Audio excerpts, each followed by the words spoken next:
देख रहे हैं सुदर्शन न्यूज।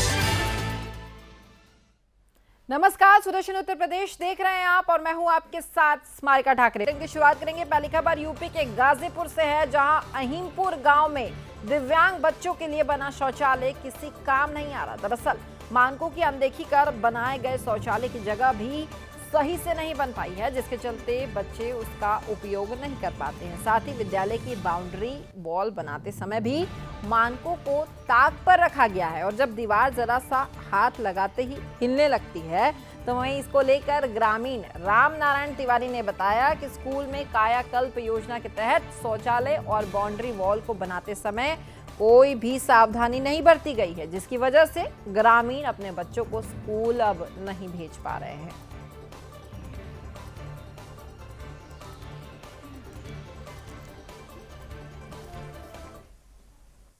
सर, यहाँ आए दिन बहुत ही समस्या उत्पन्न होता है। प्राइमरी पाठशाला अहीमनपुर में तालाब से हो रहे काफ़ी कटान को लेकर हम लोग IGRS कई बार लिखित में दिए हैं। यहाँ पे अधिकारी भी आए हैं, लेकिन अब तक से कोई कार्रवाई नहीं की गई है।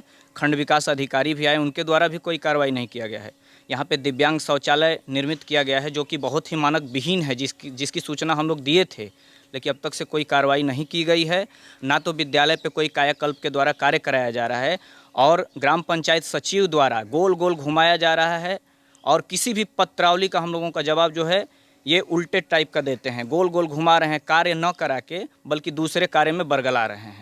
अब खबर यूपी के गोंडा से है, जहां राष्ट्रीय हिंदू परिषद के राष्ट्रीय अध्यक्ष आनंद विक्रम सिंह ने अपने जन्मदिवस को जश्न तक सीमित न कर मानवता के प्रति समर्पित कर दिया। इस मौके पर रक्तदान शिविर का आयोजन किया गया।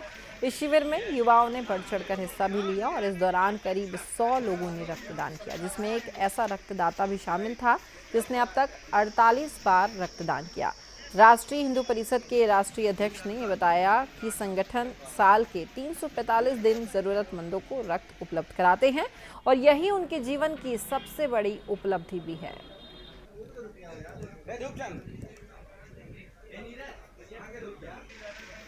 ये हम लोगों का निरंतर प्रयास रहता है। विगत 2 वर्षों से प्रतिदिन हम लोग ब्लड की व्यवस्था कराते हैं। गोंडा ही नहीं, गोंडा के समीप अगर हम सबको कहीं भी जानकारी मिलती है, वो अपरिचित है, उससे कोई मतलब नहीं है। कुल मिला के हम सबको उसके लिए ब्लड की व्यवस्था करानी है, मानवता के लिए। लखनऊ हो, बाराबंकी हो, यहाँ तक हम सब दिल्ली तक ब्लड की व्यवस्था कराएं। सिर्फ सोशल मीडिया के माध्यम से हम सब आह्वान करते हैं अपनों का।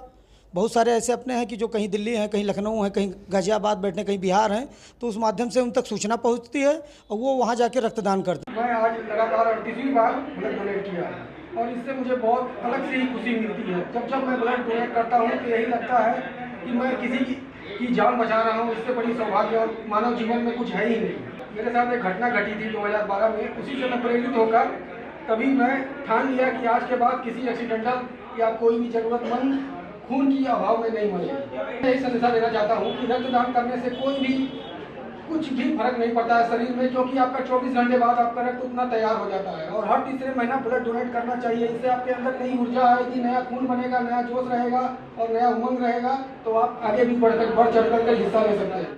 अब खबर यूपी के कानपुर से है, जहां खनन माफिया एनजीटी के आदेशों की जमकर धज्जियां उड़ा रहे। दरअसल दौलतपुर घाट पर 2 खनन पट्टे चल रहे हैं, जिसमें कुछ सत्ताधारी नेता हनक दिखाकर नदी का सीना छलनी कर रहे हैं। आपको बताएं कि पट्टे पर आधा दर्जन पॉकलैंड मशीनों से जो है खनन करवाया जा रहा है, जबकि योगी सरकार का सख्त आदेश है कि खनन का अवैध खेल उनकी सरकार में बिल्कुल बर्दाश्त नहीं किया जाएगा। बावजूद इसके खनन माफिया अधिकारियों से साठगांठ कर मानक विहीन पॉकलैंड मशीन चलाकर खनन कर रहे हैं और आधिकारिक मुख जो है दर्शक बने हुए नजर आ रहे हैं।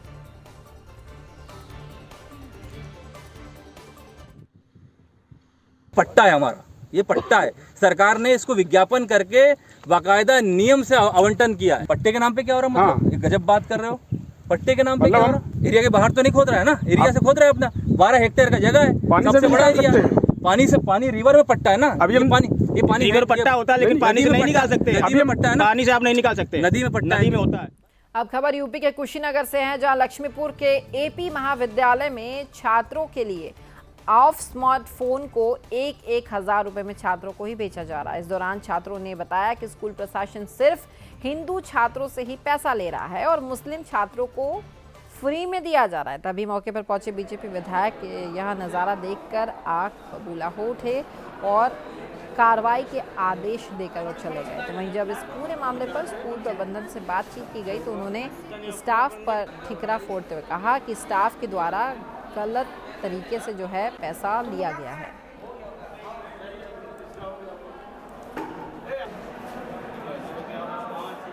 मैं भी आया था, अपनी भांजी हमारी पड़ती है हल्दिया से।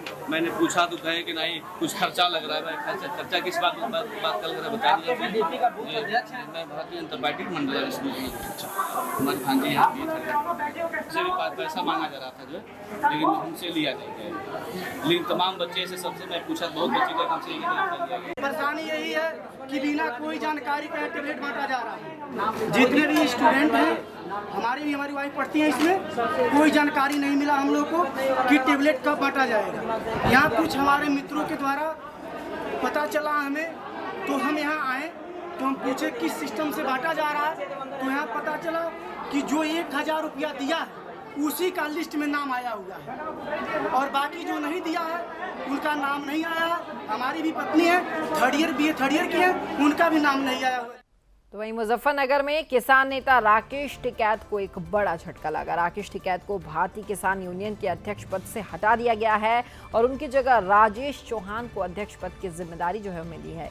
राजेश चौहान ने आरोप लगाया कि नरेश टिकैत और राकेश टिकैत राजनीति करने वाले लोग हैं। दरअसल भारतीय किसान यूनियन 2 भागों में बंट गया है और महेंद्र सिंह टिकैत की 11वीं पुण्यतिथि पर किसान यूनियन के तमाम बड़े नेता राजधानी लखनऊ में मौजूद रहे और राष्ट्रीय कार्यकारिणी की बैठक भी उन्होंने की। भारतीय किसान यूनियन अराजनैतिक दल का आज गठन हुआ, जिसके राष्ट्रीय अध्यक्ष राजेश सिंह चौहान बने। तो वहीं चौधरी राजेंद्र सिंह मलिक राष्ट्रीय संरक्षक बने और हरनाम सिंह को प्रदेश अध्यक्ष बनाया गया। इस मौके पर राष्ट्रीय अध्यक्ष राजेश सिंह चौहान ने कहा कि भारतीय किसान यूनियन गलत राह पर चल रहा था। किसानों के हित के लिए यह संगठन अब बना है। बहुत समझाने के बाद भी राकेश टिकैत नहीं माने, इसलिए हमें अपना अलग संगठन बनाना पड़ा। इस मामले पर राकेश टिकैत ने क्या कुछ कहा, आपको सुनवाते हैं। एक खबर चल रही है, गलत फहमियाँ चल रही, बड़ी खबर चल रही है कि भारतीय किसान यूनियन का एक गुट अलग हुआ है। ये बिल्कुल ठीक बात है कि कुछ हमारे ही जो साथ में लोग रहते थे उनको छोटे छोटे गांव से निकाल कर लाए और उनको ओहदों पर बैठाया और 30-30 साल और 35-35 साल वे लोग संगठनों में काम करा। कुछ विचारधाराओं में भिन्नता हुई होगी तो वे लोग संगठन से छोड़ के गए हैं और उन्हें अपना एक अलग संगठन बनाया है। तो यहाँ पे संयुक्त मोर्चे में भी 550 किसान संगठन है। तो जो भी संगठन छोड़ के गया अपना संगठन उसने करा है। अब खबर यूपी के सीतापुर से है, जहां छात्रों को बांटने के लिए आया स्मार्टफोन अचानक चोरी हो गए। आपको बताएं कि खैराबाद के BS एजुकेशनल डिग्री कॉलेज में छात्रों को टैबलेट और स्मार्टफोन वितरित का जो कार्यक्रम है वो रखा गया था, लेकिन कार्यक्रम से पहले ही किसी ने चोरी की वारदात को अंजाम दे दिया, जिसके बाद घटना की जानकारी जो थी पुलिस प्रशासन को दी गई और घटना की जानकारी पाकर पुलिस प्रशासन तुरंत हरकत में आया। तो वहीं मौके पर पहुंचे SDM अनिल कुमार रस्तोगी ने पुलिस अधिकारियों को सख्त निर्देश देते हुए कहा है कि जल्द से जल्द चोर का पता लगाकर स्मार्टफोन बरामद किए जाएं, जिस पर कार्रवाई करते हुए पुलिस ने आरोपी को 24 घंटे के भीतर धर दबोच लिया और फोन भी बरामद कर लिए। फिलहाल पुलिस आरोपियों के खिलाफ संबंधित धाराओं में केस दर्ज कर आगे की कार्रवाई में अब जुट गई है। BS एजुकेशनल डिग्री कॉलेज में 150 मोबाइल और 35 टैबलेट वितरण के लिए प्राप्त हुए थे, जिसको उनके बाबू और स्टाफ रमाशंकर गुप्ता द्वारा प्राप्त करके कार्यालय में लाके रखा गया था, जिसे वहां के एक चपरासी संजय द्वारा उठाकर जहांगीराबाद ले जाया गया। जब यहां सुबह आज वितरण की कार्यवाही प्रारंभ हुई तो पता लगा कि 30 मोबाइल गायब हैं, जिसके क्रम में फिर थाना मानपुर द्वारा त्वरित कार्रवाई करते हुए सर्विलांस पर उनका मोबाइल लगाया गया और प्राप्त सूचना के आधार पर उसको जो है जहांगीराबाद से बरामद कर लिया गया है और संबंधित संजय के विरुद्ध कार्रवाई भी FIR दर्ज की जा रही है। वहीं भारत नेपाल सीमा पर रूपईडीहा बॉर्डर के पास एसएसबी और पुलिस की संयुक्त टीम ने 2 अलग-अलग जगहों से 2 तस्करों को स्मैक के साथ गिरफ्तार किया। बरामद की गई स्मैक की अंतर्राष्ट्रीय कीमत 3 करोड़ रुपए बताई जा रही है। दरअसल भारत नेपाल सीमा पर बॉर्डर खुली सीमा पर है और वहीं सीमा खुली होने के कारण सुरक्षा के लिए एसएसबी और पुलिस के जवान जो है वो तैनात किए जाते हैं। गौरतलब है कि एसएसबी के इंस्पेक्टर अरुण कुमार सिंह के नेतृत्व में टीम गश्त कर रही थी, तो वहीं गश्त के दौरान सीमा के पास 2 युवक भारत में प्रवेश करते हुए दिखाई दिए। पुलिस ने उसे रोकने का इशारा किया तो दोनों भागने लगे, तो वहीं मौके पर टीम ने घेराबंदी करके युवकों को दबोच लिया और तलाशी के दौरान 6 किलो स्मैक जो है उनके पास से बरामद कर ली गई है। पकड़े गए तस्करों की पहचान जो थी वो अनीस और राजू के रूप में हुई है। फिलहाल पुलिस पकड़े गए तस्करों के खिलाफ अब कार्रवाई कर रही है।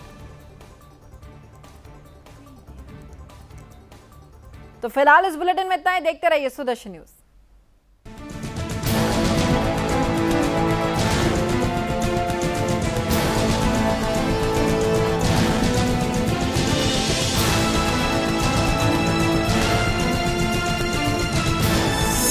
आप देख रहे हैं सुदर्शन न्यूज।